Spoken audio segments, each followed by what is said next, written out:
Olá, ouvinte, muito bem-vindo ao PokerCast do grupo Super Poker. Eu sou o Guilherme Calil. E eu sou o Marcelo Lanza. E chegamos à entrevista do homem e a lenda Leonardo Roqueiro, a lenda do cash game, cara. Um cara com uma história riquíssima no poker.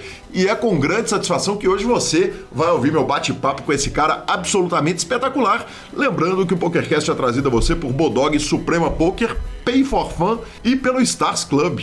Perguntas, participações, sugestões, promoções e comentários. O nosso e-mail é pokercast@gruposuperpoker.com.br, Instagram e Twitter, @guicalil e @lanzamaia. Nosso telefone é 31 97518 9609. Nós vamos à sessão de notícias, mas não sem antes falar da Suprema Poker. Suprema Poker é a casa do poker online do Brasil e tá rolando a série COS. E era sobre isso que eu ia falar no programa de hoje, mas aí eu recebi uma mensagem maravilhosa da Suprema me contando que agora as contas verificadas já estão funcionando, principalmente nos cash games mais high stakes. Claro que isso aí vai descendo, né?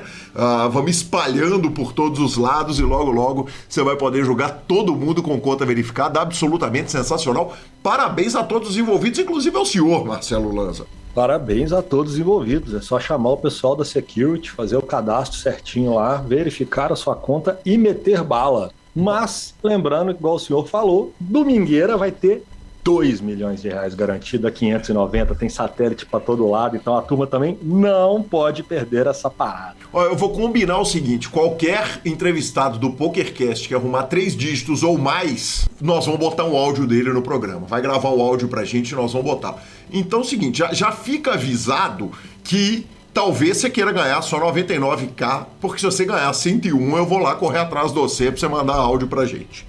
A escolha é sua, né? Exatamente. Vamos para as notícias, pessoal. Bora de notícias. Vambora, cara. Loucura total, né? Tiroteio pra todo lado. Cara, e só dá Brasil.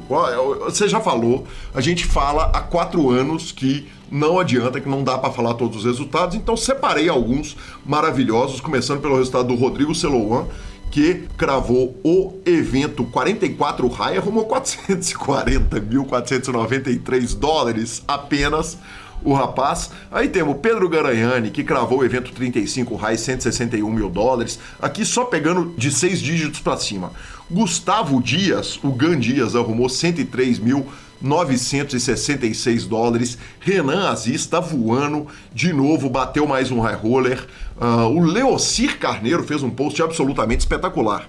Ele foi campeão do evento 44 low 215 no limit hold'em, 64.622 dólares. Leocir um gigante, né? Um monstro do poker.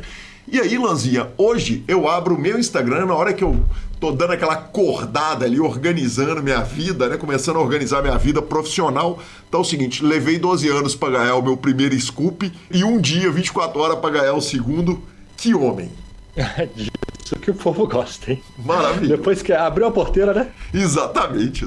Potencial de arrumar mais uns 2 ou 3 no mínimo na série. E o fantástico pai da série, Tauan Naves, ex-número 1 do mundo, abriu mão da primeira colocação do mundo pra ter um filho, mas já voltou pros feltros, arrumou 72 mil dólares no evento número 46 high. Que gigante, cara, que demais. O que o Brasil tá fazendo? E parabéns, a gente deixa aqui no PokerCast o nosso parabéns pro Tauan, que foi um paizão. E que demais, cara. Fizemos um post ali em homenagem a ele lá no Super Poker. Que homem, maravilhoso. E a todos os outros brazucas que estão forrando, nós ganharam a primeira vez, não dá pra colocar mesmo, gente. Inclusive, João Fera cravou o seu primeiro scoop essa semana.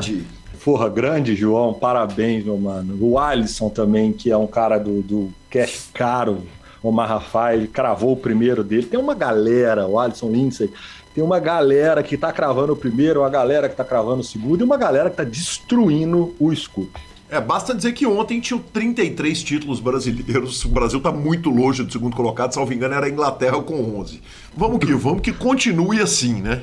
Que continue assim. E continuamos forrando, é isso? Continuamos forrando. O Bruno Volkmann, que arrumou uma nota na GG hoje, ontem eu colei isso na nossa pauta, foi lá dar uma jogadinha no evento 50k dólares da Triton e pegou uma 6ª colocação, requintes de crueldade na eliminação dele. Assisti a eliminação dele, ele foi de all-in contra Rei Valete, Fedor Rose estava na mão com Ase Rei, o adversário com Rei Valete, ele com Dama-Dama, foi a mão que...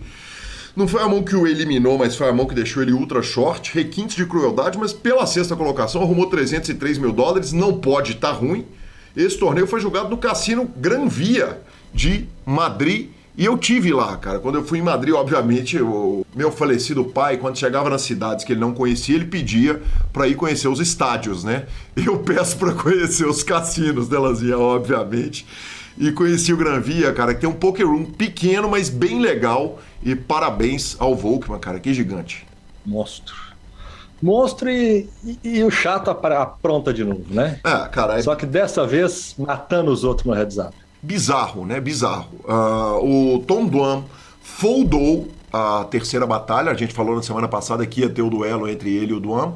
O Dwan argumentou o seguinte: conflitos de agenda. Não poderei julgar com o Phil Hellmuth. Seria legal demais assistir os dois jogando, mas quem entrou no lugar foi ninguém menos que a lenda, vencedor de 3 braceletes, $24 milhões ganhos em torneios ao vivo, 24º do mundo em ganhos de torneios ao vivo, o Scott Seiver. E vale dizer o seguinte, ele tem $24 milhões, o Phil Hellmuth tem $28 milhões ganhos em torneios ao vivo. Ou seja, o Scott Seiver é um nome dos gigantes. Se você não conhece ele, é um dos monstros do poker, e ele entrou pro duelo. O duelo era $400 mil do Hellmuth, né, que ele já vinha ganhando, né, ele foi de 100 para 200 para 400. O Scott Seiver entrou e foi jantado com brócolis. Deu a lógica.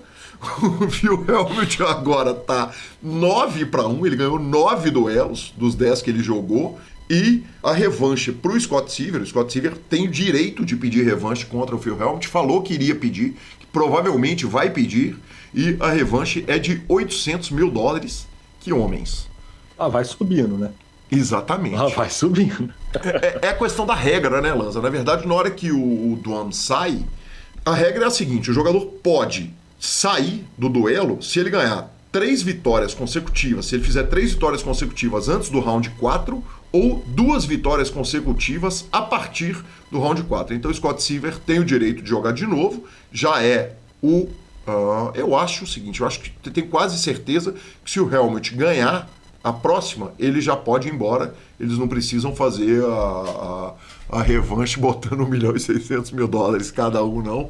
Mas demais, cara, muito legal esse formato, é um formato que dá notícia, é interessante, parabéns a todos os envolvidos.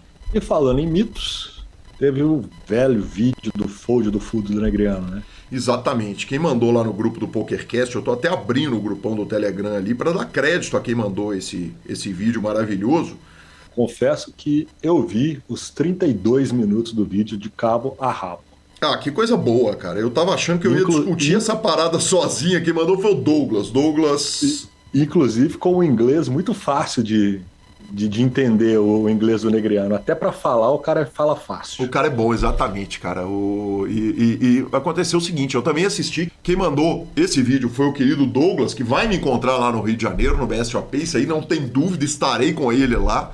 Isso é a única certeza que temos a respeito do BSOP, é que eu vou tomar uma cerveja com ele lá. E ele mandou esse vídeo, cara, e é inacreditável, né, Lanz? Eu, além de assistir o vídeo inteiro do Daniel Negreanu, assisti também o Only Friends, que é o programa do Matt Berkey, discutindo com o Landon Tice e com outros jogadores ali a respeito do fold. A linha de raciocínio do Daniel é completamente coerente, né, Lanzinha? Eu não gosto do fold, não saberia foldar, acho que as odds são grandes demais, estou de acordo com os caras lá, o Landon Tice, o Matt Berkey e a turma toda, mas a linha de raciocínio dele é toda muito perfeita, muito bem amarrada, né? A construção da mão inteira, né? A forma como ele vai construindo a mão na cabeça dele, como ele vai explicando, ela tá muito bem amarrada. Eu acho que eu consegui entender, né, devido às explicações dele, os motivos dele para foldar, mas realmente, se a Lanza Maia lá tava tudo na tela, na hora do cara falasse, win or call, eu ia demorar meio segundo para dar o call, porque, afinal de contas, Eu sou o que a gente fala de recreativo, né? Exatamente. Então, o recreativo nessa hora ele paga mesmo. Cara, mas tem uma coisa que o Negreanu fala que eu achei muito curioso. O Negreanu fala o seguinte: se você perguntar pro Patrick Antônio se ele jogou a mão certo, se ele jogaria do mesmo jeito, provavelmente ele vai falar que ele jogou errado. E ele fala que o jogo dele tem sido afetado por ele estar jogando contra uns caras muito recreativos. Eu achei isso uma das coisas mais curiosas da análise inteira da mão, Lazinha. Pode ser. Porque muda muito a dinâmica, né? Sim. Você jogar contra um recreativo e jogar contra um profissional que vai saber foldar, inclusive essa semana, a Gabi tá perto de mim aqui, ela não vai deixar eu errar. O Boteon, né? Boteon explica uma mão onde o cara chova 10k no River, né? Num torneio, dá um win de 10 mil fichas, o cara da esquerda dele dá o call de 10 mil fichas e ele chova 17 por cima, blefando um As 10 no bordo, se não me engano, As 7, 7, 5, Duque, sei lá. E ele blefou um As 10 e ele explica por que ele blefa o As 10, porque ele sabia que o cara que deu o primeiro call, muitas vezes ele ia fazer esse cara foldar um As e vala, porque era um jogador muito bom e tal, que se fosse um recreativo ele jamais faria isso. Então vai muito de encontro com esse tipo de coisa, que essa análise do perfil do jogador, ela influencia muito nas decisões, né? Maravilhoso, maravilhoso, sensacional. Lanzinha, fizemos o Masterminds Curitiba, eu e meu querido Caio. Eu preciso dizer o seguinte: foi uma transmissão longa. Horas, né? Sabe? Horas. Você lembra da Marli Cordeiro, a Marli Spragues falando, cara, estrutura boa significa longo. Foi isso. Foram 10 horas de transmissão.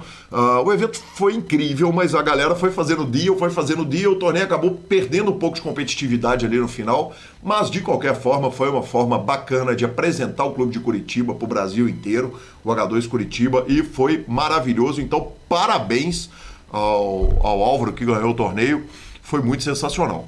E por último, morreu Bob Tiafone, um autor de livros que hoje em dia, preciso admitir, eu tenho alguns livros dele aqui. Nada do que ele escreveu na época já não acrescenta mais ao poker moderno. Ele tinha 81 anos de idade. O livro dele, Improve Your Poker, que eu abri para ver a data, foi em julho de 2007. Vê se eu tô lendo há muito tempo sobre esse jogo, Lazinha. Uai, o senhor tá lendo, deve ter resolvido na época. Exatamente. Porque, se eu não me engano, em junho de 2008, o senhor arrumou um terceiro no BSOP Main Event. Foi na verdade de 2008, exatamente. Foi 2008. Em novembro de 2008, um ano e meio depois, né? Então eu já estava estudando o jogo bem naquela época. Aquele evento que eu sou o terceiro do BSOP é quando o PokerCast vai pro ar pela primeira vez. Ele escreveu vários outros livros de poker, então fica aí só os sentimentos aí, a família e queira ou não queira, o mundo do poker acaba perdendo com a ida de Bob Tiafone. A Gabi corrigiu aqui, falou que é outubro, tá? Porque esse terceiro seu é o primeiro dela. É o primeiro então, dela. Então, perfeito. Segue outubro. Novembro é PokerCast no ar. Então, justo. Maravilhoso. E bora? Antes da entrevista, vamos para a palavra da Pay for Fun, que acaba de fechar contrato com um novo piloto. Os caras gostam de piloto pra caramba, viu, Lazinha? E agora foi Felipe Barrichello, é o novo representante da Pay for Fun. Ele é sobrinho de quem você está pensando, professor e ouvinte. Ele é sobrinho do Rubens e o cara simplesmente tem 16 anos de idade, é bicampeão brasileiro, vice-campeão sul-americano de kart, piloto de Fórmula 4 e legal demais. Então, parabéns à Pay for Fun, que tem cartão pré-pago. O Douglas precisou de um help ali na Pay for Fun. Já tá tudo resolvido. O Douglas também é um cara sensacional, né, cara? Ouvinte nota 10. E quando você, ouvinte, trabalha com a Pay for Fun, com qualquer de um dos patrocinadores do PokerCast, você tá ajudando a manter o PokerCast no ar para sempre. Muito obrigado. Brilhe com a Pay for Fun e ficamos com a palavra de Rodrigo Garrido. Ficou assim impressionante como tá rápido, né, Gui? O profissional tem uma rotina, mas o amador que às vezes tá ali só um tempinho, né? Apareceu uma brecha no dia, ele tá afim de jogar, ele tá afim de sentar um pouquinho no computador. Mas putz, não tem as fichas, vou ter que pedir, vai demorar 2 horas, já vou perder o tempo que me sobrou. Não, vai lá, faz, que rapidinho tá na conta e aí começa a jogar. E agora sim, vamos para a entrevista de Leonardo Roqueiro. E é com grande satisfação que recebo aqui no PokerCast uma lenda no poker nacional, o Leonardo Roqueiro. Vou chamar de Roqueiro, claro, afinal de contas é como a comunidade do poker te conhece. Roqueiro, muito bem-vindo ao PokerCast, finalmente. Pô, cara, eu que agradeço o convite, já faz um bom tempo já, né? O primeiro convite que você me fez, acredito que tenha sido 1 ano atrás, tava meio atolado ali no grind ali, por conta das races ali do Party Poker, mas graças a Deus as coisas se normalizaram aqui, a gente tem bater um papo mais tranquilo, né? Sem pressa, enfim, acho que vai ser bem bacana, cara. Não tem nenhuma dúvida, é importante dizer o seguinte, quem me deu primeiro, quando eu estava em São Paulo procurando uma entrevista lá, foi nessa ocasião, eu te chamei, quem deu a ideia foi ninguém menos que Marcos Schetti, que falou, cara, o roqueiro tem que ir, eu falei, cara, tem toda a razão, o roqueiro tem que vir, e que bom que você está aqui. Eu começo com a pergunta clássica do PokerCast, quem que era o roqueiro antes do poker? Cara, o roqueiro era um rapaz que sempre trabalhou desde cedo com os pais, né? Meu pai sempre teve uma empresa aí de coberturas e todos, né? Começou aí nesse ramo. Comecei a trabalhar com ele desde cedo, ali por volta dos 13 anos, mais ou menos, já monitorando um pouco produção, um pouco financeiro. E um cara sempre muito alegre à medida do possível, um pouco tímido, né? Meio receoso ali, meio envergonhado. Mas cresci, graças a Deus, num lar que é bem importante assim para mim, estrutura familiar, né? E conhecendo o poker ali já em torno lá dos 18 anos, né? Então, nesse meio tempo aí, procurei fazer sempre as coisas de bom grado, né? Como meus pais me ensinaram, fazer as coisas com excelência. Características que com certeza me fizeram a diferença quando eu iniciei aí no poker. Me convém um pouquinho antes disso. Me conta quem que era o menino roqueiro, qual que era o plano, quer dizer, quando você tinha 12, 13, 15 anos de idade, o que você queria ser? Roqueiro? Essa é clássica, né, cara? Se parar pra pensar ali, eu acho que nessa época aí todo mundo tinha um pouco essa imagem aí de ser um rockstar, né? Enfim, me vestia, sempre curti rock, né? Então, acho que era... Mas eu nunca tive muito claro, questão assim de profissão, cara, eu nunca tive muito claro para mim, para ser sincero, em relação, o que eu quero ser quando crescer, né? Eu acho que as coisas foram acontecendo naturalmente e, claro, que quando você é adolescente você tem algumas, por exemplo, de ser músico ou algo do tipo, eu sempre tive um pouco essa vontade, né? Mas não tinha algo muito claro ainda de que, quando eu crescer eu quero ser isso. As coisas foram simplesmente acontecendo e enfim, deu que acabei por conta do destino aí virando jogador profissional mesmo. Bacana demais. Quando você terminou o colégio, aí aos 18 anos ali, você está terminando 17, talvez 16, 22, dependendo do grau de vagabundagem, imagino que não seja o caso, mas quando você estava terminando o colégio, qual que era o plano? Então, como eu disse, eu sempre comecei a trabalhar muito cedo com meus pais, né? E então, quando eu terminei o colégio ali por 17 anos, graças a Deus consegui terminar na época certa, né? Eu entrei num curso era gestão financeira, inclusive é considerado um curso superior, mas estava meio que, se eu não me engano, era pouco tempo eles estavam começando a ser praticado esse tipo de curso, porque era um curso que era numa faculdade, mas não era considerado como um ensino superior, digamos assim, por conta do tempo mesmo. Mas eu acredito que encaixou muito no perfil na época, que eu sempre trabalhei muito com meu pai, eu sempre gostei de finanças, né? Então eu comecei a fazer esse curso aí logo quando eu saí da escola, na faculdade no caso, Faculdade Brás Cubas, e concluí o curso, cara. E foi bem nesse período aí que eu cheguei no impasse que eu acabei conhecendo o poker nesse meio tempo e tal, e naturalmente chegou o momento, quando eu terminei a faculdade, de pensar no próximo passo, o que eu vou fazer agora, com o que eu vou trabalhar, vou continuar aqui com meu pai, faço outros cursos para aprimorar essa área financeira. Foi onde eu entrei nessa dúvida aí, onde eu optei por realmente seguir com o poker, né? Roqueiro, o esporte esteve presente na vida do menino Leonardo? Cara, não profissionalmente, mas assim, pegando para treinar mesmo, assim, eu acredito que não muito. Mas é claro que eu sempre gostei muito de jogar futebol, né? Essa parte aí, eu acho que a grande maioria dos homens sempre passou pelo menos um pouquinho ali, né? Mas eu vinha praticar esporte assim com questão de treinamento mesmo, ter ali um cronograma de treinamento depois de na vida adulta, né, digamos assim. Então, né, na parte assim da adolescência foi mais assim esses esportes mesmo de que o pessoal tá habituado, o futebol ali com os amigos, tava sempre jogando, mas nada muito concreto. Já em contrapartida, a parte de jogos assim, eu sempre já desde pequeno assim gostava muito de jogar. Exatamente, você veio do Age of Empires, né? Sim. Eu comecei a jogar Age, eu acredito que com 10 anos ou 12 anos, alguma coisa assim em torno disso. E cheguei a ser até ali um top 5, ali, top 10 ali do Brasil, no Age 2, né? E com certeza foi um jogo assim, que me rendeu características muito boas, assim, que você consegue aplicar em questão de assimilar certas situações, de velocidade de pensamento. Então, com certeza me ajudou muito assim, na parte do poker em si. Né? Dava para olhar para o Age of Empires como profissão? Cara, pior que quando comecei a sair já que eu tava já engateando no poker, começou a rolar certos pequenos patrocínios assim, de clãs de pessoas que já estavam pagando, claro que era um valor bem irrisório, assim, mas assim, já pagavam alguns players justamente pela visibilidade do clã ali, então, pô, entra no meu clã, eu te pago um valor mensal.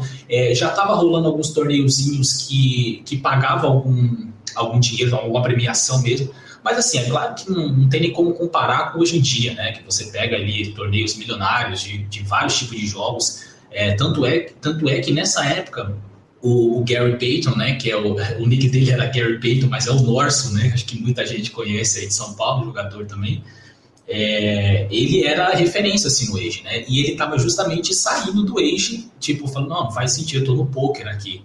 Aí todo mundo achou esquisito, porque o cara era tipo top 1, acho, do Brasil, assim, era referência, mas realmente não dava o dinheiro, assim, como os jogos dão hoje em dia. Perfeito.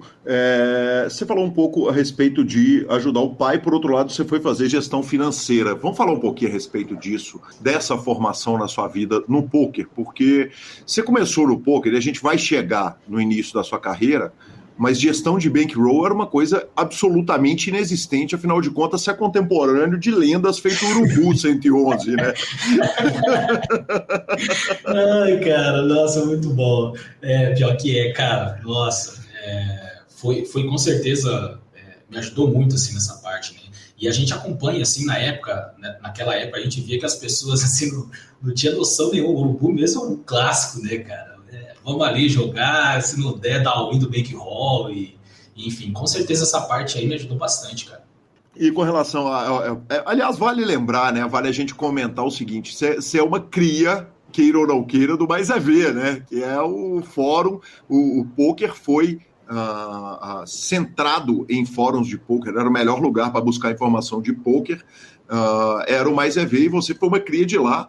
E tem os lendários casos do Urubu que entrava nas mesas do Full Tilt pedindo para flipar $100 mil, $200 mil, $50 mil. Era uma coisa maluca aquele momento do início do poker. Você já entrou no poker pensando em gestão financeira?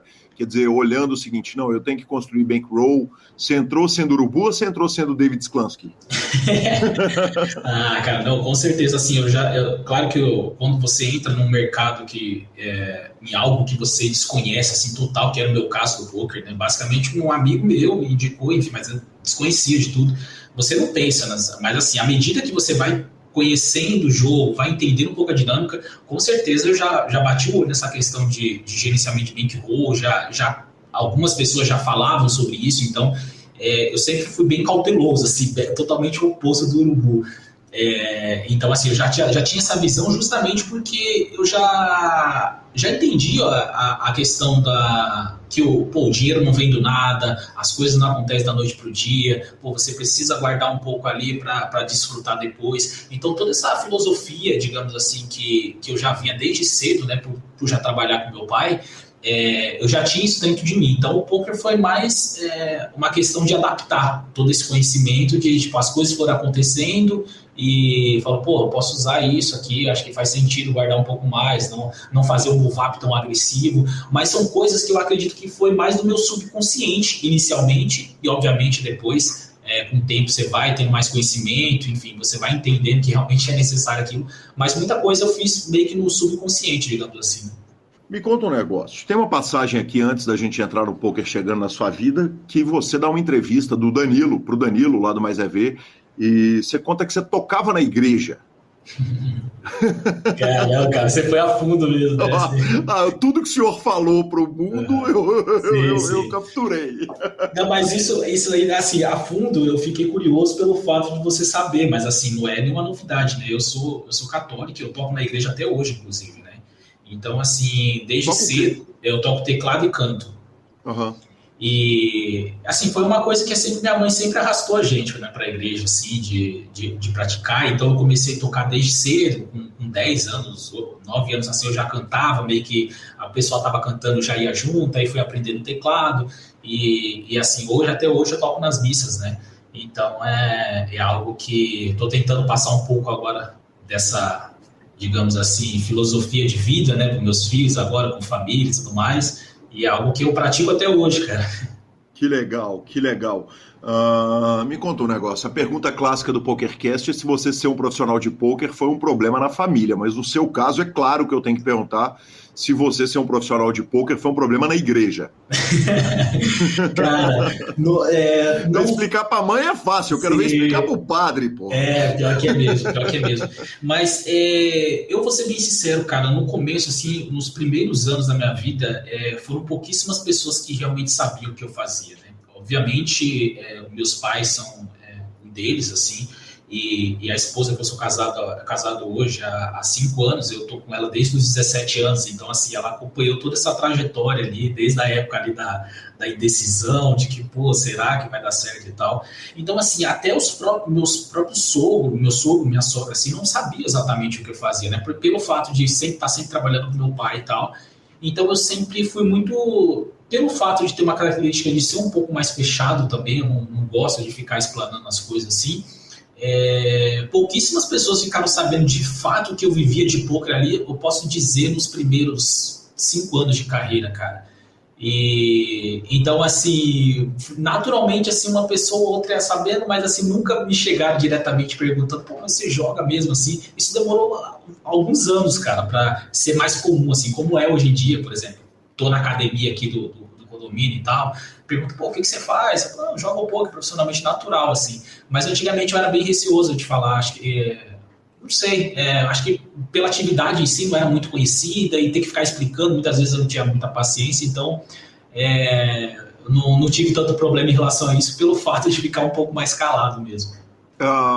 Tem um problema aí grave na sua fala, que é o seguinte: seus sogros não sabiam o que você fazia, mas a primeira pergunta que o pai faz para a filha quando ela arruma um namorado costuma ser o que ele faz, né? Gravíssimo. Não, eu como pai hoje fico imaginando, né? Eu me coloco exatamente do lado oposto ali e falo, não existe isso, né? Mas eu acho que nessa época ainda, quando eu comecei, querendo ou não, eu trabalhava com meu pai, então acho que as coisas foram passando e quando eu a conheci, eu ainda trabalhava com meu pai de fato, né? Então eu não estava mentindo ou ofuscando alguma coisa. Foi que, como eu disse, desde o começo, ela tá desde ali. Eu comecei a jogar com 19 anos, eu acredito, eu já era profissional com 19 anos, mas eu comecei a namorar com 17. Então, assim, foram meio que 2 anos que realmente eu trabalhei com meu pai e as coisas foram acontecendo bem progressivamente, né? Começando jogando lá de baixo até chegar ao ponto da decisão, enfim, coisa que eu acho que a gente vai conversar aqui.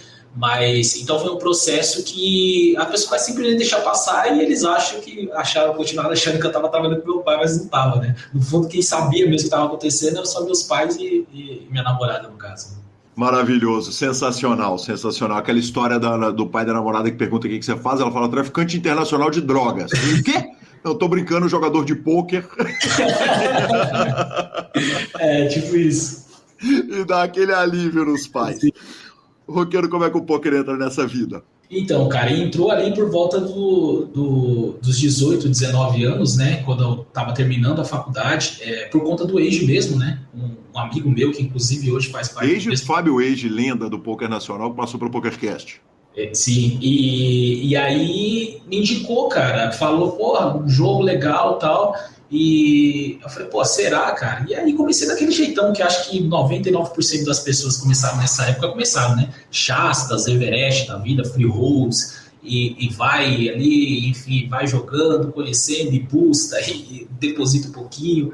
E graças a Deus, cara, depois de alguns meses ali, começando bem de baixo, entendendo um pouco mais a dinâmica do jogo, chegou um momento que eu depositei mesmo $50, que eu falei, cara, se eu buscar esse, eu não jogo mais, né?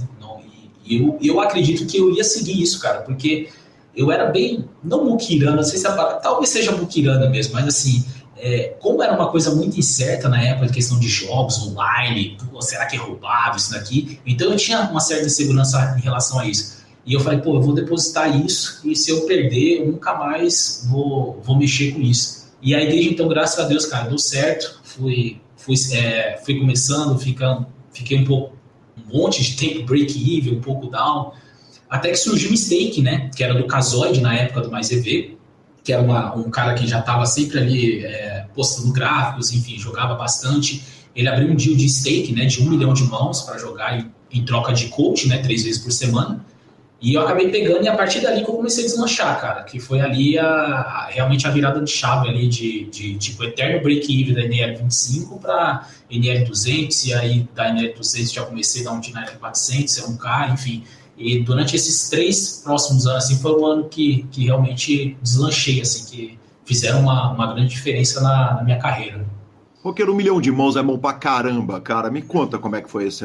Vamos voltar nesse staking. Você contou em algumas entrevistas que você fez aqueles bônus, os Poker Strategy da vida 2 vezes, depois deposita os 50, e aí você tá ali jogando, tá se virando com $50, quer dizer, jogando ultra micro stakes, e surge um deal de 1 milhão de mãos. 1 milhão de mãos é uma brutalidade.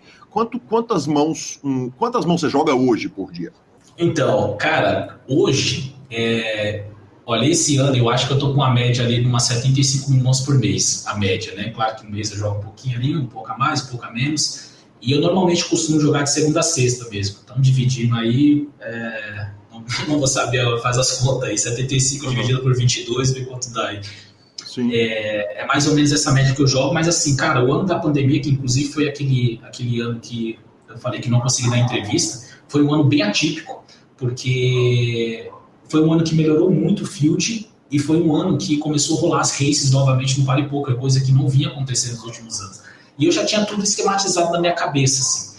Falei, cara, eu vou sentar a bunda na cadeira, vou jogar 10 horas por dia, eu vou fazer isso e tal, no final do ano eu vou ganhar X. E tava muito claro, eu falei, pô, vou fazer uns 3 meses de teste, ver se faz sentido isso. E aí eu fiz o primeiro mês, cara, falei, puta, é isso mesmo, cara, dá. Fiz o segundo mês, cara, dá. E aí esse ano, cara, que foi 2020, deu uma média ali de, cara, quase 200 mil mãos por mês, assim. Foi uma parada bem bizarra, que hoje eu olho para trás, assim, e falo, cara, não tem como ser sustentável isso, no sentido, assim, de ser bom pro corpo isso, sabe? Mas foi uma experiência muito bacana, cara, para mim, assim, porque eu juntei todos os anos que eu tava no poker, né, de questão de, pô, sempre gostei de volumar muito, e calhou com uma entrada no time, toda uma estrutura em volta ali de falar, cara, vou jogar muita mão, basicamente não vou ter tempo de estudar, mas eu preciso que vocês revisem isso, e corrigir pequenos leaks que pode fazer uma grande diferença, e, cara, as contas é essa, eu vou ganhar isso no final do mês, e, cara, foi bizarro, assim, deu exatamente, porque no cash a gente consegue ter um pouco mais essa previsibilidade, né? Diferente de MTT, que a variância é muito grande, e você não consegue mensurar exatamente, assim, puta, se eu jogar tanta mão, mesmo que eu pegue uma variância ali, no final eu vou ganhar mais ou menos isso daqui. E no cash é um pouco mais claro, né? Você consegue pegar um sample razoável da sua win rate e ter esse parâmetro. E foi muito claro, cara. Então foi um ano que com certeza rendeu bons aprendizados, né? E claro que depois eu diminui um pouco essa marcha aí, tô aí com essa média de 75 mil mãos por mês, mas foi bem legal a experiência. Roqueiro, eu vou quebrar um pouco a linha do tempo. Você falou a respeito do momento de pandemia, então a gente vem para cá e depois a gente volta lá para o começo da carreira. Você falou em jogar 10 horas por dia. E o cálculo de número de mesas que se joga normalmente é o seguinte: tem um ponto que é o ponto ideal do número de mesas que um jogador vai jogar, porque se ele passar daquilo, não adianta, ele vai ter que descer o stake para jogar mais mesas para ficar mais caro. Grindando 10 horas por dia tinha efeito físico? Quer dizer, você sentia a pancada, tinha efeito em casa, com a esposa, com os filhos? Quer dizer, o grind de 10 horas por dia foi tranquilo de fazer? Você sentava, trabalhava às 10 horas, levantava e tá tudo de boa? Cara, bem interessante essa pergunta. Esse ano da pandemia, cara, teve um mês ali em julho, que eu comecei as races em fevereiro, se eu não me engano. Em julho eu passei o mês inteiro, basicamente, cara, juntou toda essa questão que eu não tava saindo de casa, tava grindando muito, que foi um mês, cara, que eu comecei a ter muita insônia, tipo, eu comecei até a ter uns sintomas meio que de depressão, assim, uma tristeza muito, muito grande e tal, e graças a Deus minha esposa sempre foi muito parceira comigo e eu nunca também me deixei muito afundar muito nesse tipo de coisa, mas assim, foi um ano, cara, muito desgastante em todos os sentidos, mentalmente, fisicamente, porque por mais que eu goste, eu sempre gostei muito de sentar a bunda da cadeira e grindar feito um maluco, cara, eu tava jogando 10, 11 horas por dia, assim, muita mesa, assim, tava fazendo uma média de quase 1.500 mãos por hora, assim, que dá, se você for levar como base o Zoom, por exemplo, do PS lá, 4 mesas, cara, ele dá uma média ali de umas 900 mãos por hora, então eu, tipo, tava jogando referente a, tipo, 6, 7 mesas Zooms, assim, às vezes até 8. Então é uma parada bem surreal. Então o desgaste físico era muito grande, cara. E, consequentemente, até questão da minha maturidade mesmo, eu acabava descontando, né, cara? A frustração do jogo em si, das downswing. Minha esposa estava sempre tava em casa, né, por conta da pandemia, por conta da minha filha também, que ela era nova também, tinha que cuidar dela. Então, querendo ou não, cara, você acaba descontando um pouco isso na família e com certeza ela sofreu um pouco, né, em relação a esse tipo de coisa. Mas são coisas que você olha para trás, você vê, pô, aconteceu, vou melhorar, sabe? E você vai procurando ferramentas e graças a Deus, assim, melhorei muito, assim, em relação ao meu estado emocional, por exemplo, hoje, lidar com downswings, enfim, coisas do tipo. Mas realmente foi um ano bem difícil, cara, bem difícil mesmo. Às vezes a pessoa olha ali um gráfico no final do ano, pô, o jogador tal, não sei o que, ganhou tal, mas, cara, por trás ali você não sabe, né, o que o cara passou. Então, realmente, eu acredito que eu fiz por onde, assim, os resultados que vieram. E eu interrompo rapidamente a entrevista com a lenda, o Léo Roqueiro, para falarmos do Bodog Poker. Bodog Poker tá chegando, é segunda-feira, e a Segunda Maluca é uma série de poker que tem várias edições por ano. Você tem a possibilidade de jogar diretamente os torneios ou se qualificar através dos satélites que começam semanas antes dos eventos, a maior premiação sempre do ano, e a próxima Segunda Maluca é no dia 30 de maio, quando teremos lá no Bodog 19 eventos com mais de $1.200.000 garantidos, com buy-ins a partir de $5,50 e mais aquelas mesas anônimas maravilhosas. Voltamos para a entrevista de Leonardo Roqueiro. Voltamos pro deal de 1 milhão de mãos com o Casoide. Como é que funcionou o deal? Foi legal pra caramba, ganhamos, arrumamos uma nota, foi ali que deu pra ver que dava pra viver de poker? Ah, com certeza, cara, com certeza. Até então, como eu disse, eu tinha um sample bem razoável, se eu não me engano, acho que era 500 ou 600 mil mãos de NL25, e eu já tava break-even há muito tempo, cara. Então, assim, basicamente eu não era perdedor, mas era um recreativo ali que ficava no even, né? E você pensa ali, cara, 500 mil mãos ali, 600 mesmo, pra quem grinda muito, é muito tempo, né? Às vezes tem jogadores que jogam lá esse sample aí em um ano, né? Então, E a partir dessa virada de chave, cara, eram 3 aulas, eu lembro até hoje que eram 3 aulas semanais, então isso, diversos assuntos, né, tanto live play, enfim, e era uma coisa bem pessoal, assim, porque, se eu não me engano, ele pegou 3 pessoas só nesse deal, e eu nem sei se as outras 2 conseguiram terminar o contrato, alguma coisa assim. Eu fui um cara que realmente fez valer a pena, paguei o investimento para ele, foi muito lucrativo para ele, para mim também, porque eu cresci muito. E naquela época a gente não tinha as informações que tem hoje, né, cara? Porque hoje você tem opções de muitos times, conteúdos gratuitos de YouTube, Twitch. Cara, naquela época o conteúdo era muito escasso, né? Tinha o Fórum Mais EV ali que era referência e tal, o pessoal compartilhava algumas informações, debate de mãos, tinha blogs do pessoal dentro do fórum, mas até mesmo o conhecimento do poker em si era uma coisa muito escassa. Então foi uma virada de chave muito grande assim para mim, que com certeza foi muito bom para mim e muito bom para ele. Tem uma expressão que é do poker, que é lá do começo do poker principalmente, que era o rakeback whoring, né? Que é tipo uma prostituição de rakeback, que o jogador vai fazer volume e ele não precisa ganhar porque o rakeback vai acabar dando dinheiro para ele. Você está falando de um período longo que você passou sendo break-even. Você era break-even e estava forrando no rakeback? Quer dizer, o que que te manteve jogando sendo que você não era vencedor no jogo? Cara, manteve que o poker, nessa época, ele era encarado ainda, querendo ou não, como uma faculdade, digamos assim, né? Eu estava testando, eu gostava de jogar, eu gostava de ver alguns conteúdos de poker, mas eu não vivia daquilo. Então, assim, era como se você, no final do dia, chegasse em casa e jogasse 3 horas de videogame na noite, no final da noite, porque você gosta de relaxar. Naquela época, o poker era como se fosse isso para mim, né? Então, eu tinha meu serviço, eu estudava, fazia as coisas que eu tinha que fazer e nas horas vagas eu jogava poker. Então, era basicamente isso. E, assim, eu nunca entrei no poker como hoje, pela visibilidade, toda a questão da internet mesmo, assim, de redes sociais e tal. Eu acredito que muita gente entre no poker já com a filosofia de, eu quero viajar o mundo e jogar, porque o Yuri, porque o João Simão, os caras viajam o mundo, eu quero já entrar.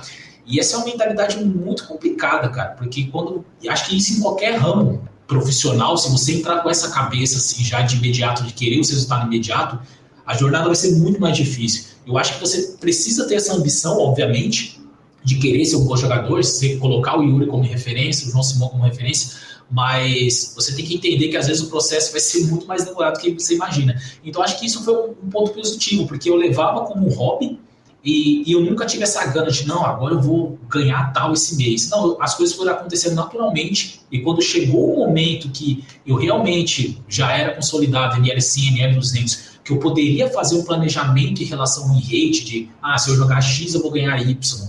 Eu já era maduro o suficiente de entender que aquilo era parte do processo e eu não entrei já com aquela cabeça. Então, as coisas foram acontecendo, né? Simplesmente eu jogava como um hobby, digamos assim, e as coisas foram se tornando profissional à medida que ia passando os dias.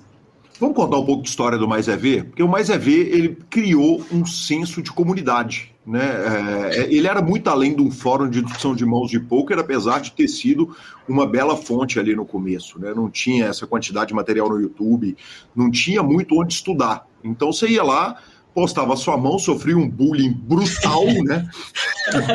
Pô, total, cara. O usuário novo lá, nossa senhora.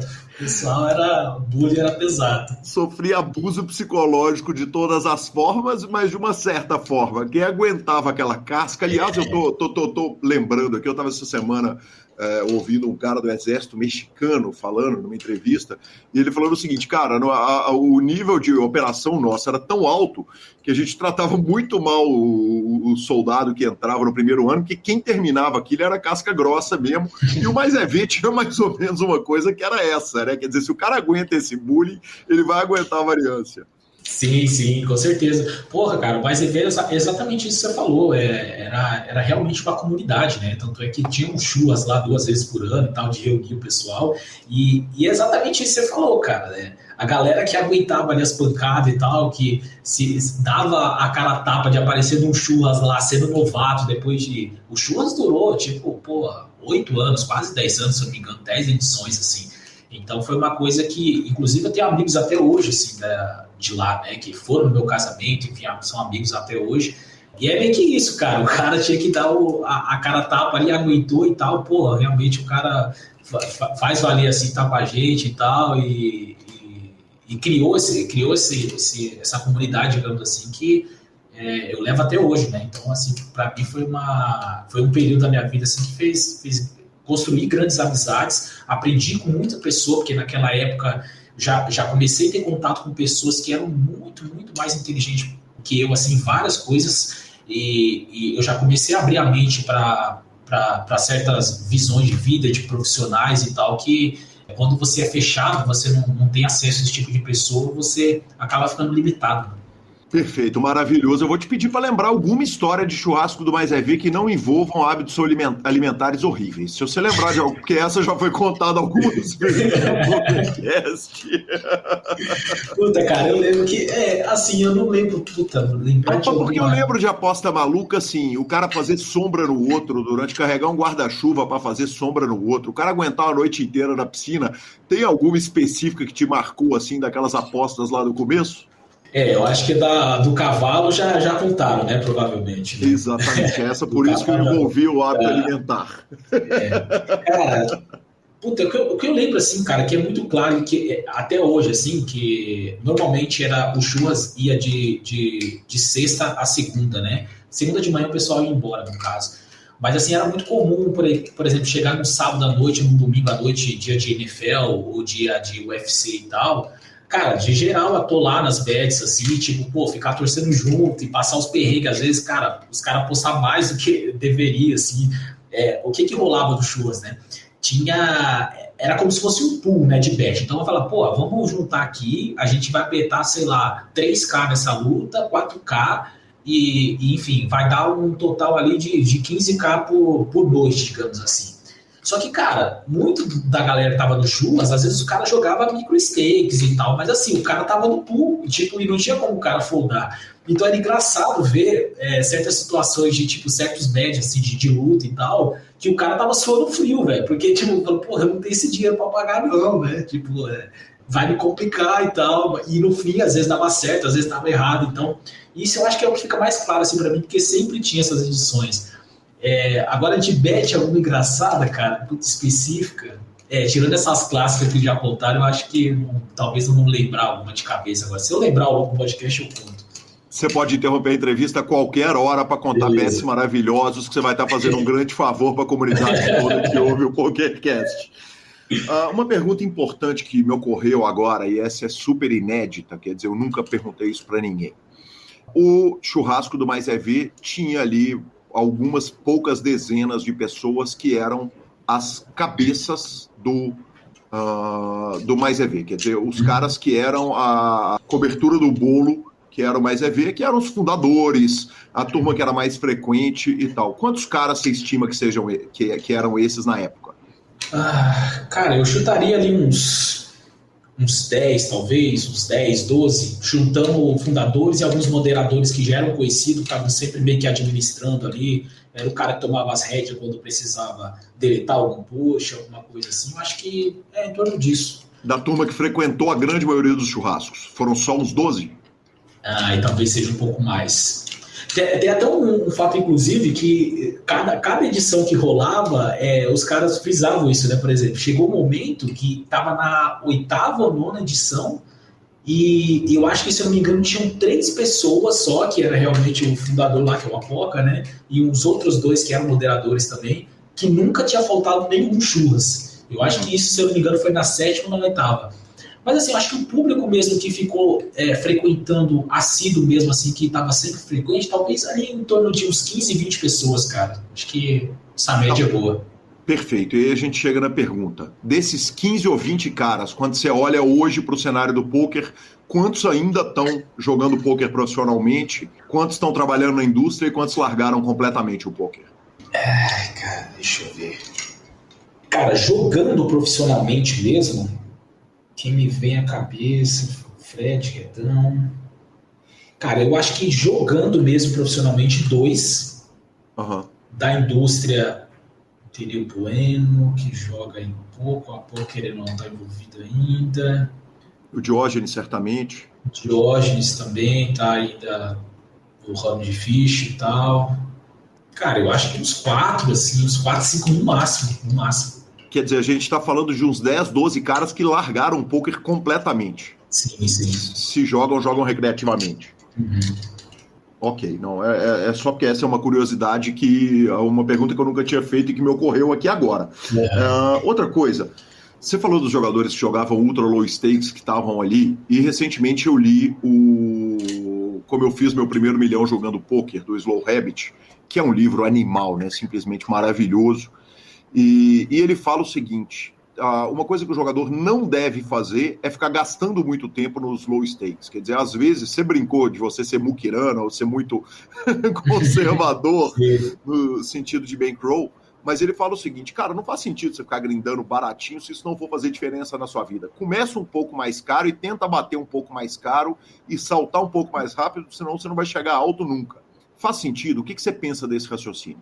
Cara, eu acho que faz sentido, até porque o dinheiro realmente está lá em cima, né? Assim, para os padrões brasileiros, digamos assim, você vai começar a ver o dinheiro ali na NL100, né? Talvez alguns até vivem de NL50 e tal, mas eu sempre encarei a parte dos micro stakes justamente que é como se fosse uma faculdade mesmo. Você faz ali um tempo ali para colher no futuro, mas dado essa opção que ele deu, cara, eu acho que se você tem condições, claro, você deve começar mesmo realmente uma NL50 da vida, NL25, assim, se você tem uma estrutura por volta de... Se você começar simplesmente porque você tem dinheiro, eu acho que você vai quebrar a cara anyway, assim, não vai ser isso que vai fazer a diferença. Agora, se você está entrando, por exemplo, você fala, pô, eu sou um cara ali que, sei lá, já estou bem de vida, eu quero começar no poker, eu tenho dinheiro para investir, ou tenho um coach aqui de confiança e tal, eu acho que não faz o menor sentido você começar lá jogando NL2, por exemplo. Eu acho que já dá para você começar no NL10 e tal. Eu acredito que faz parte do processo você começar no limite baixo, assim, porque você vai adquirindo certas características que você tem que passar por esse processo de questão de, cara, começar a entender que as downswing, por exemplo, tá certo que é dinheiro ali que você tá perdendo, mas chega um determinado momento que você entende que aquilo é simplesmente buy-in, você encara todas as downswing como buy-in. Então, por exemplo, porra, você chegar para um Zinhão da vida e falar, cara, o Zinhão chegar e falar, porra, perdi 15k hoje. Pô, mas que limite que você tava jogando? NL5k, cara, são 3 buy-ins. Beleza, são 15k, mas são 3 buy-ins. Então, essa percepção do dinheiro e buy-ins em si é uma coisa que você vai adquirindo à medida que você vai jogando, vai se sentindo confortável com o limite. Então, você dá esse pulo também direto para NL100, por exemplo, mesmo que você tenha uma condição financeira, eu acredito que você pula certas etapas que são importantes para você desenvolver, para você criar essa resiliência de aprender a lidar um pouco mais com essa perda financeiramente, digamos assim, e criar uma força que você vai entendendo ali que cada etapa tem sua etapa. Mas eu concordo com a parte que não faz sentido você ficar preso lá infinito no limite, igual eu joguei, por exemplo, 600 no monge NL25 da vida. Mas no caso, nesse meu cenário, não foi nenhuma questão de que eu era Nietzsche ou era Mukirana, realmente porque eu não estava batendo o limite. Então, assim, eu não tinha dinheiro para, por exemplo, tentar fazer um move-up ou pagar um coach, que na época era, a gente está falando aí na época que era, sei lá, $125, $150 a hora de um coach bom. Eu jogava no NL25, basicamente meu bankroll era tipo $500, $400. Então, $500 não, $1.000, acho que é um pouquinho mais. Mas mesmo assim, então, eu não tinha condições. Então, ou era isso, ou eu fazia um deal de stake, alguma coisa que realmente pudesse jogar mais caro, que foi o caminho que eu tomei.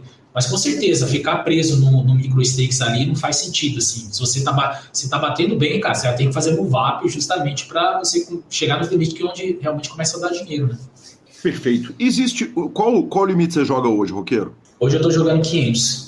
NL500, ok. Existe um limite de conforto? Quer dizer, chega num ponto que você começa a fazer uma grana e que essa grana está suficiente, eu pago minhas contas, dá uma sobrinha, e aí não faz sentido eu subir, eu vou ficar por aqui mesmo porque vai me dar conforto e me dar segurança para eu continuar a minha vida? Cara, com certeza, com certeza. E eu acredito que no Brasil esse limite é em 200 hoje em dia, né? Principalmente se a gente considerar que o dólar está quase 5.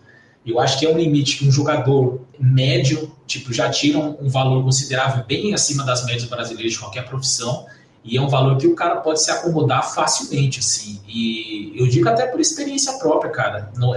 Eu mesmo sou, não esses últimos 3, 4 anos, assim, mas ali por volta talvez de 2014 a 2016, mais ou menos, foram uns 3 anos mais ou menos, eu fiquei meio que nessa, cara. Eu tava meio que estagnado, não tava afim muito de estudar, mas bati o jogo ali, small winner, fiquei meio que nessa, daí, ganho meu dinheirinho, já consegui meu bankroll, construí algumas coisas, graças a Deus, tipo, pô, paga bem, vivo bem, não tem por que ficar querendo esquentar a cabeça. E fiquei nessa por quase 3 anos, né, cara? Essa virada de chave aí veio mesmo com a entrada do BRPC e tal, e foi uma coisa que eu comecei a ter, falar, porra, velho, não faz sentido eu diminuir a marcha agora, justamente depois de todos esses anos jogando, já tendo o conhecimento que eu tenho, de querer tirar o pé agora, sabe? Mas é um limite ali que é bem natural, cara, as pessoas se acomodarem bastante, justamente porque envolve um certo esforço da sua parte de querer almejar subir, né?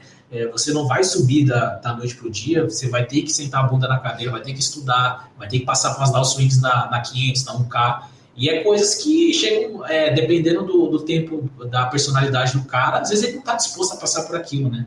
Perfeito. Roqueiro, aí você termina o contrato, 1 milhão de mãos, e você termina o seu 1 milhão de mãos jogando em qual nível?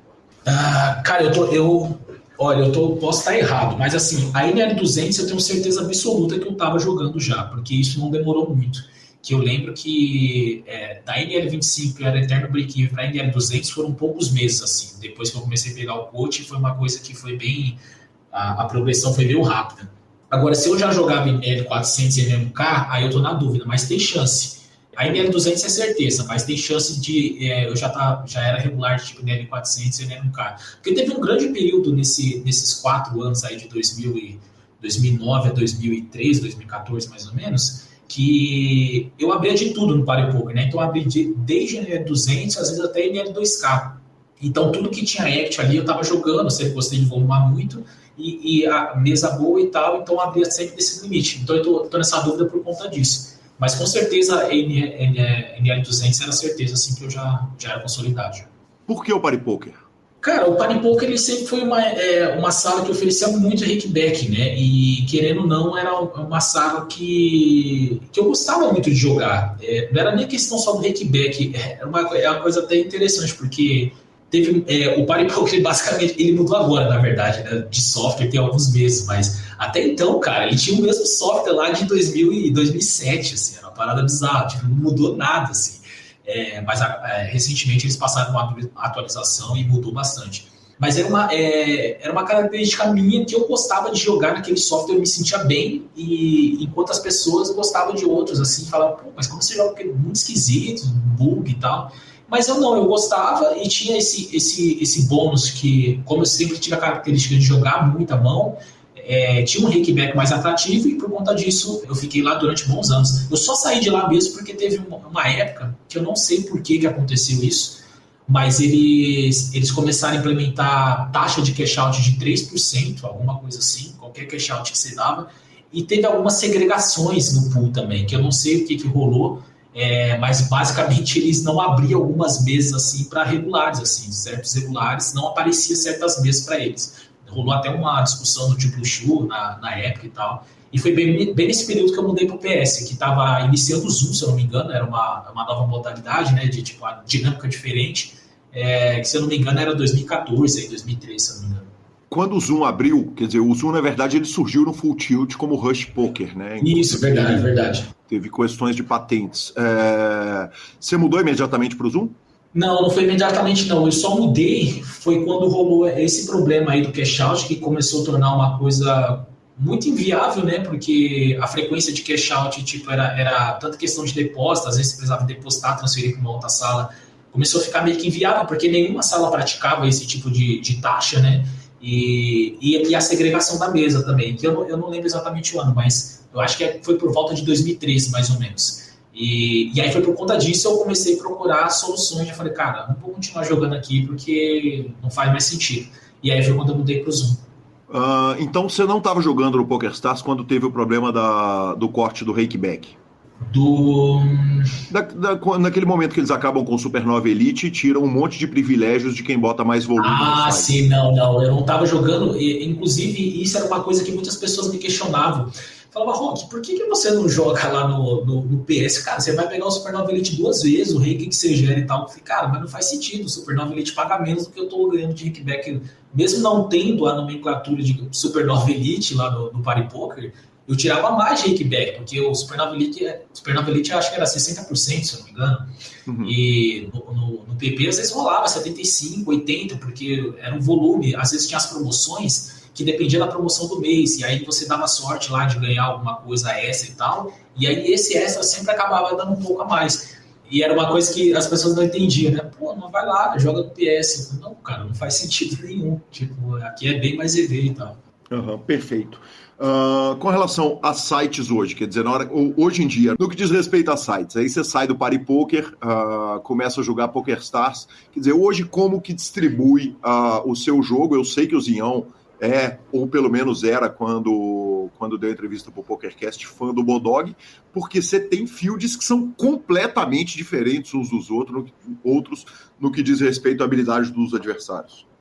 Total, cara. Eu inclusive estava conversando com um cara do time hoje, que ele perguntou do Party Poker, se eu jogava lá, que ele estava pensando em jogar, e aí eu comentei com ele, eu falei, cara, eu jogo lá ainda, mas estou jogando em outros sites também, mas assim, eu não gosto muito de focar, por exemplo, no mês, porque hoje a gente tem uma gama ali de GG Poker, Bodog, PS, tem os outros sites também, Yapoker, enfim.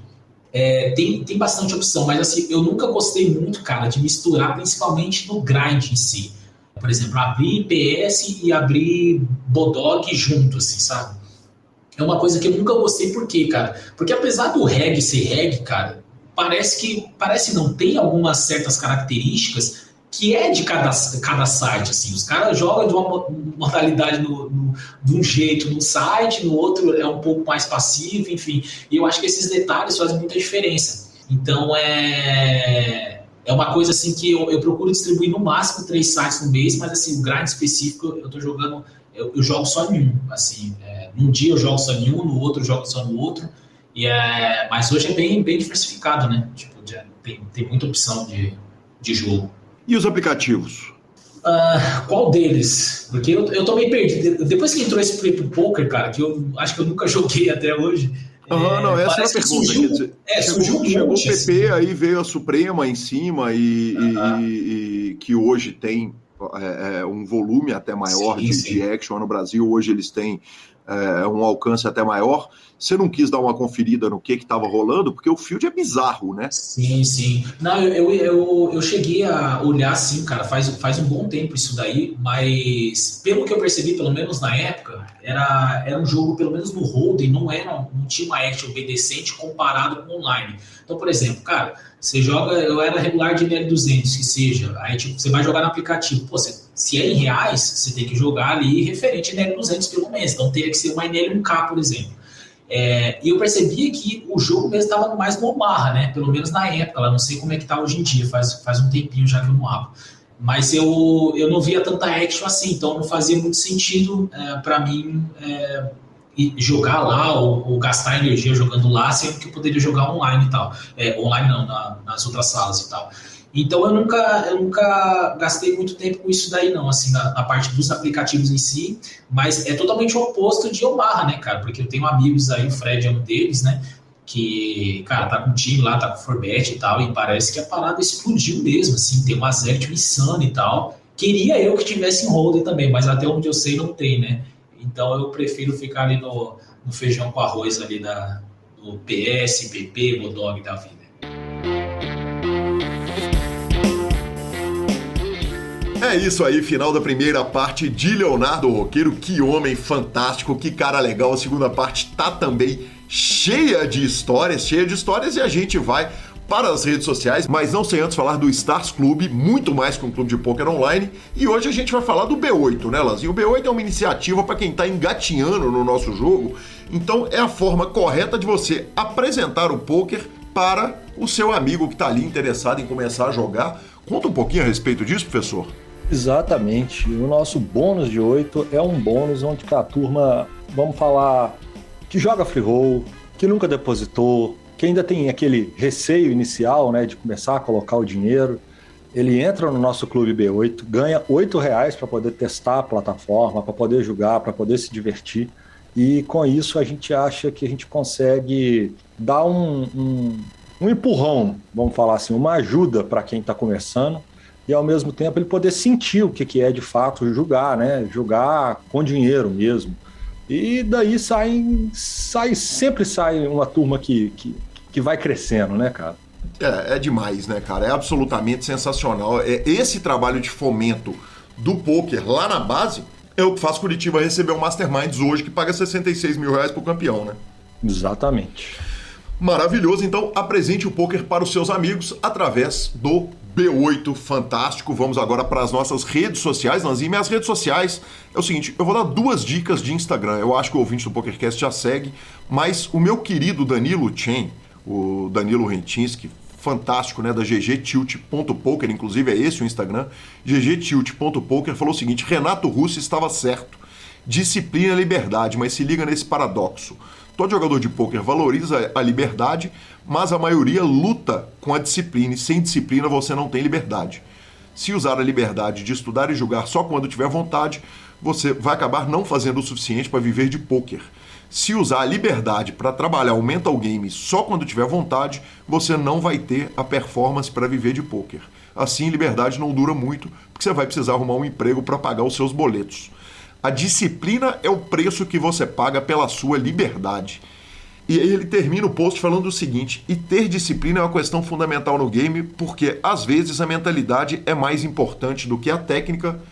Cara, eu achei tão sensacional esse post que eu trouxe ele aqui para o PokerCast. E, por fim, eu recomendo também o @Sir12, é o Gui12, fantástico Gui12, que está fazendo um scoop fantástico. Falou o seguinte: ele anda na onda dos posts de... como é que chama?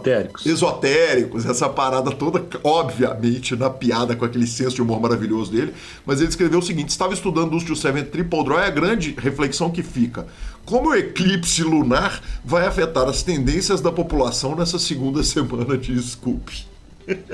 Bom, se a gente considerar que foi uma lua vermelha, vai descer sangue, senhor. Maravilhoso, maravilhoso.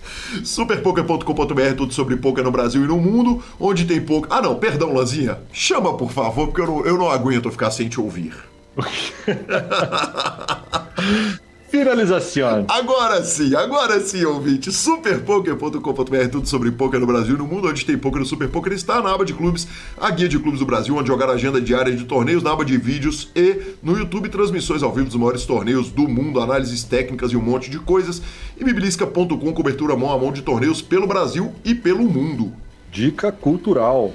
Nós ali 2 livros. Viajei, né? Tirei 4 dias de férias. O Del Valle me botou para transmitir um torneio que eu arrumei um dinheiro. Fiquei na segunda colocação, levei $120. Torneio era invitational, então nem gastei pra jogar, olha que lindo. Parabéns, viu, senhor? É isso que o senhor merece. Isso que eu mereço. Se me tirar de férias, pelo menos eu arrumo um dinheiro. E $120 com esse dólar interessa demais, né, meu patrão? Mas se eu não me engano, foi a Rose Gambit que ficou em primeiro, não foi? Exatamente. Aliás, meus parabéns, me jantou com brócolis no Red Snap. Só faltava não, né? Se eu dei uma apertada maravilhosa na turma na hora que eu tava grande ali, com 6 left, aliás, eu recomendo o seguinte, eu não tô longe de ser um jogador de torneios, mas dei uma apertada na turma ali quando eu fiquei grande. Agora, durante a viagem, aí a Rose pegou, me jantou no Heads Up, e durante a viagem eu li 2 livros, não são livros muito grandes, mas para quem gosta ou de jazz ou de arte, são 2 livros sensacionais. Um é Kind of Blue, a história da obra-prima de Miles Davis, do Ashley Kahn. Eu tava esperando esse livro baratear na estante virtual para ler, ele tava caro pra caramba, eu já tinha lido o livro Irmão, que é a história do A Love Supreme, do John Coltrane, e ele apareceu barato, eu comprei, e realmente é um livro absolutamente sensacional, imperdível para quem gosta desse disco.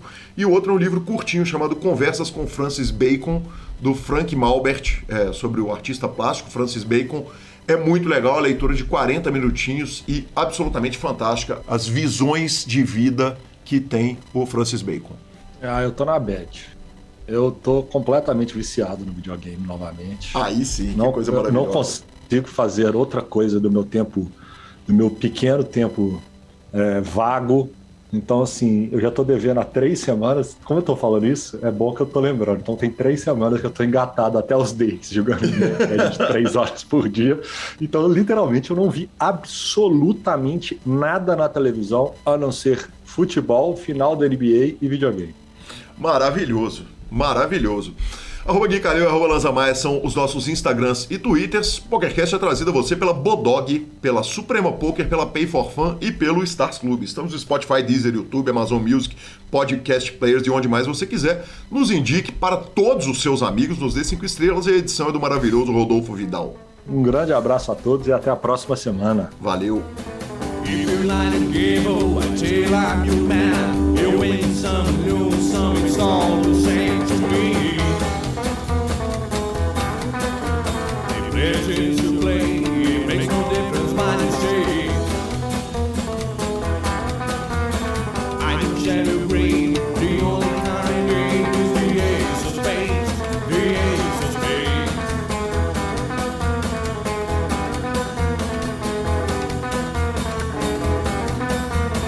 Playing for the high one, dicing with the devil, a gun with the flow, it's all a game to me. 7 or 11, snake eyes watch the news. We double up or queen, double sticks of spring, the ace of spades, the ace of spades.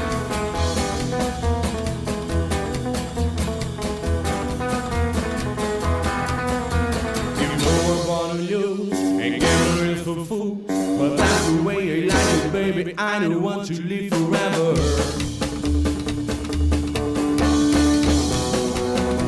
And don't forget the joker.